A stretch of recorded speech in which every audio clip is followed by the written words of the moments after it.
राधे राधे दोस्तों, स्वागत है आपका एक और नए रोचक वीडियो में।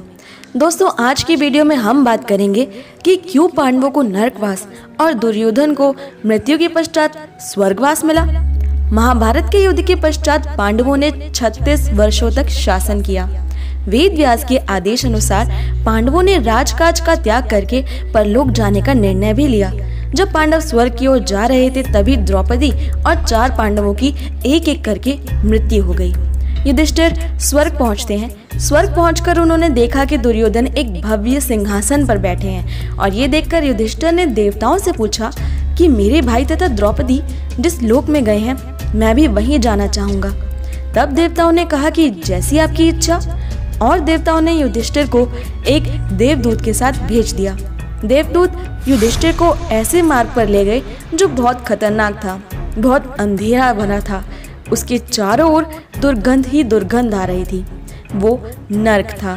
वहां की दुर्गंध से तंग आकर युधिष्ठिर महाराज ने देवदूत से पूछा कि हमें इस मार्ग पर आखिर अभी और कितनी देर चलना है। मेरे भ्राता कहाँ है, मेरी पत्नी कहाँ है। देवदूत ने युधिष्ठिर से कहा कि देवताओं ने बोला था कि जब आप थक जाएं तो लौट आएं। युधिष्ठिर ने वापस जाने का ही निश्चय किया।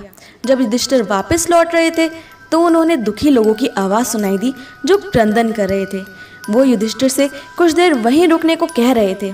जब युधिष्ठिर ने उनसे उनका परिचय पूछा कि आप लोग कौन हैं और ऐसे क्यों क्रंदन कर रहे हैं, तो उन्होंने खुद को कर्ण और चारों पांडव बताया।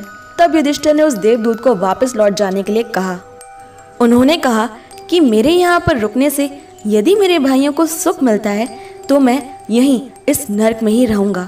देवदूत ये बात जाकर इंद्र को बता देते हैं। युधिष्ठिर अभी वहाँ कुछ क्षण ही रुके थे तभी देवता वहाँ पर आ गए। इंद्र ने युधिष्ठिर से कहा कि तुमने अश्वत्थामा की मृत्यु का समाचार गुरु द्रोण को सुनाया और छल से उनकी मृत्यु तुमने करवाई। इसी के परिणाम स्वरूप तुम्हें भी कुछ देर के लिए छल से नरक के दर्शन करने पड़े हैं। अब तुम मेरे साथ स्वर्ग चलो, वहाँ तुम्हारे भाई पहले ही मौजूद हैं। और स्वर्ग पहुँचते हैं अब युधिष्ठिर अपने सभी भाइयों को देखने। वहाँ पर भीम ने युधिष्ठिर से प्रश्न किया कि भैया, दुर्योधन ने सदैव अधर्म किया है। उसने पूरे जीवन में शायद ही कभी कोई धर्म का काम किया होगा, तो फिर किस पुण्य से उसे स्वर्ग मिला। युधिष्ठिर ने कहा कि ईश्वर के अनुसार हर एक पुण्य का परिणाम स्वर्ग होता है। दुर्योधन में चाहे लाख बुराइयां क्यों ना हो, परंतु उसमें एक सद्गुण अवश्य था जिसके फलस्वरूप उसे स्वर्ग में भी स्थान प्राप्त हुआ। युधिष्ठिर ने कहा कि दुर्योधन का ध्येय, उसका लक्ष्य एकदम स्पष्ट था। उसी उद्देश्य की पूर्ति के लिए उसने अपने जीवन भर हर संभव प्रयास किया।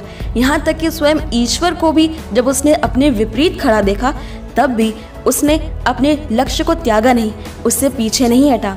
इसलिए उसने सदैव असत्य का साथ दिया। इसके बावजूद भी वो स्वर्ग का भागी बन गया। हर समस्या के बावजूद वो अपने लक्ष्य पर टिका रहा और यही उसकी अच्छाई साबित हुई। लेकिन अब ये सवाल आता है कि द्रौपदी और पांडवों को नरक क्यों जाना पड़ा।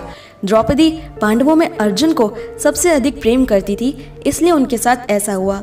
सहदेव किसी को अपने जैसा विद्वान नहीं समझते थे, इसलिए उन्हें नरक में आना पड़ा।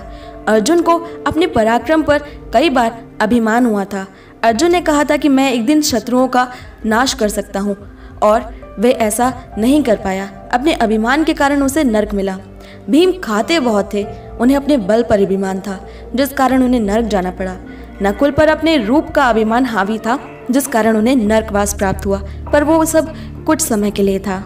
दोस्तों, इस पूरे घटनाक्रम का वर्णन हमें महाभारत के महाप्रस्थानिका पर्व में देखने को मिलता है।